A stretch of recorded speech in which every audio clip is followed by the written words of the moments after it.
Welcome to the Banker Lamp. Please enjoy the video. In this video, I will explain how to change network Metamask step by step. Open Metamask and unlock your wallet, then click the network drop-down to view networks and options. To add a custom network, choose Add Network, paste the RPC URL, enter the chain ID and currency symbol, and save. Always double-check chain ID and RPC to avoid sending funds to the wrong chain. That is all. Open the Add Network form and paste the RPC URL from a trusted source, then enter the numeric chain ID and currency symbol as provided. Include the Block Explorer URL so you can verify transactions easily, then save the network. After saving, switch to the new network and test a small query or view account balance to confirm everything connects properly.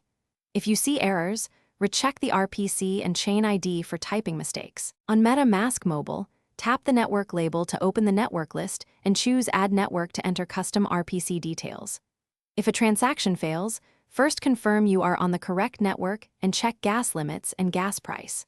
For persistent connection errors, clear the app cache and restart, but only reinstall after you have your seed phrase backed up securely.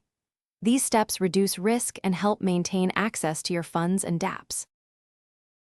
Thanks for watching. If this was helpful, leave a like and consider subscribing. See you next time.